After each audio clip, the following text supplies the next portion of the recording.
In 2017, I warned and said, Zimbabwe, the coming in of the Mnangagwa regime is not a turnover into a new leaf moment for Zimbabwe.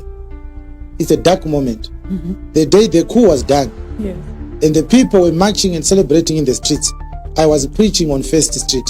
I never joined those who were marching. The Lord said, don't dare join this march.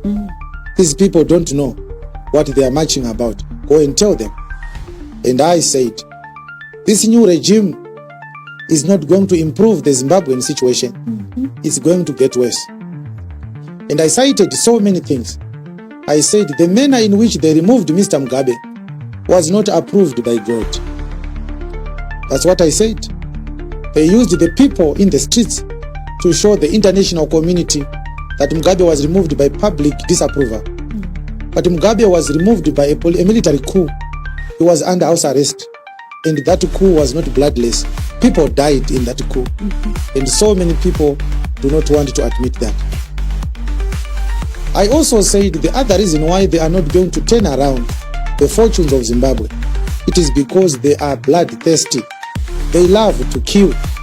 And I said for things to get better for them, we actually need a cleansing process and a healing process in our nation. So many families have tears running down their cheeks every day. They have lost a father, a sister, a mother, a daughter, a son through political violence, strategically planned and strategically executed by the ruling party. The people who did those planning are the ones that are in the executive right now. And this is why everything that they touch, it dies. They have cursed hands. I said it.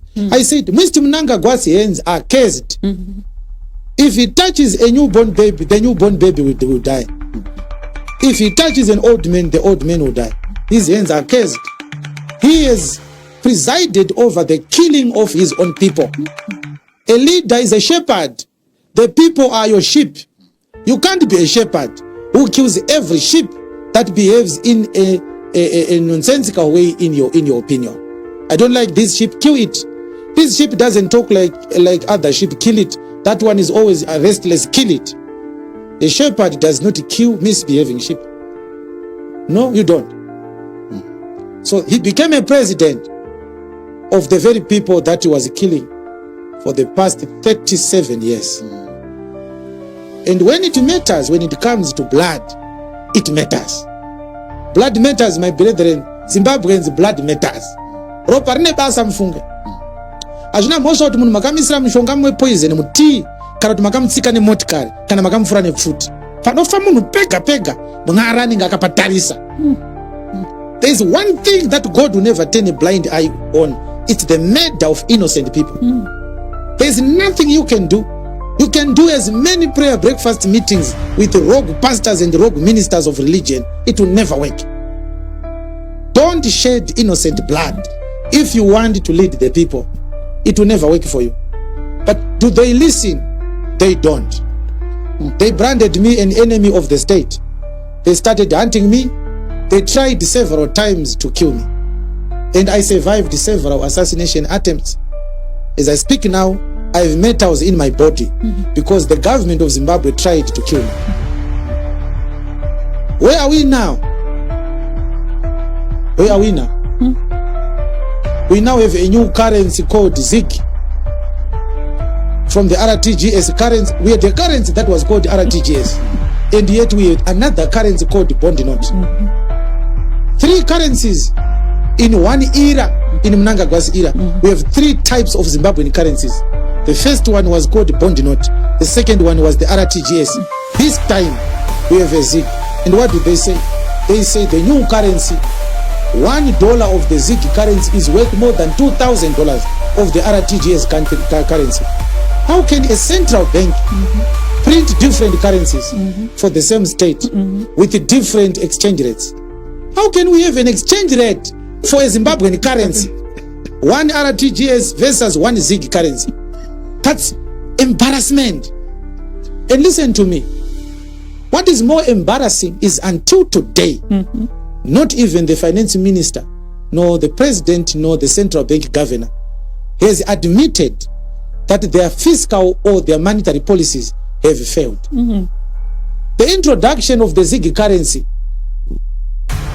is an indirect admission of monetary policy and currency failures. It's a failure. There is no other explanation. Why are you replacing the RTGS with the Zig currency? It doesn't. So what the Zimbabwean government is doing is that each time they fail to quell economic crisis, they come up with a new currency. It's like a woman who, after breaking up with every boyfriend, she changes her name. She was Rhoda when she was dating Prince. After their breakup with the Prince, she changes her name. My name is now Queen. And she dates John. After I break up with John, she changes her name. My name is now Mary. Madam, your name is not the problem. Your character is the problem. You can change makeup, you can change your dresses, you can change your names. It will never improve your character. Now, my point as a man of God is that all hope is not entirely lost. They can start afresh, these guys, and say, look, let us do things differently. I want in October and August 2022, I want in January 2023, I said, don't do elections, it's a waste of money. Build hospitals instead. There's nothing that is going to change. These guys have already lost the elections. They've stolen the elections already. They've already done a lot of preparations to make sure they tilt the electoral process to their favor. The opposition leaders, as arrogant as they always are, they disobey, they never listen. Just like the centurion in Acts 27. They said, this thing is ours. We know what we are doing. God is in it. It's embarrassing now. They are going to form a new movement with a new color. They are going to have a blue color now. Yellow was dumped. They now have blue. Next time they are going to start another one with a black color. Zvikuitwa nezanu nezvikuitwa na Chamisa zvakafanana. Zanu rikakundikana kurana economy, inoprinta new currency with a new name. Proposition ikafoira politics, inochinja color, yochinja zita. Kunge vanhu vakazvarwa namai vamwe. From MDC to MDC Alliance to Triple C, from red to yellow, now they have a blue color. These ones, they started with a bond note, they have an RTGS. Now we are in the Zig currency mode. It's embarrassing. But I said it now, and that's why I asked the pastor to read Acts 27, verse 21b again. Pastor, could you read it again? Says, you should have hearkened unto me. Let's end there. Did I not say it? You said it. Says, you should have listened to me. Yes. Huh? You should have listened to me. I know I'm very small in your eyes. But who is going to laugh the loudest now? I asked you last time. When they don't take heed to the warning and the danger happens, does the prophet celebrate? I don't. I don't celebrate that our economy has plunged into new abysmal levels of uselessness and turmoil and disorder and stagnation. I don't celebrate. It is my desire to see things working in Zimbabwe. I want to see people visiting hospitals that are working. I want to see parents being able to afford school fees, which they can't nowadays. I want to see people buying commodities at fair standard prices.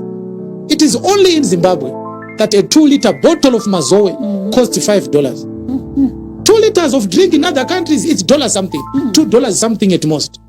$5 to buy a concentrate of a 2-liter bottle of drink. It's embarrassing.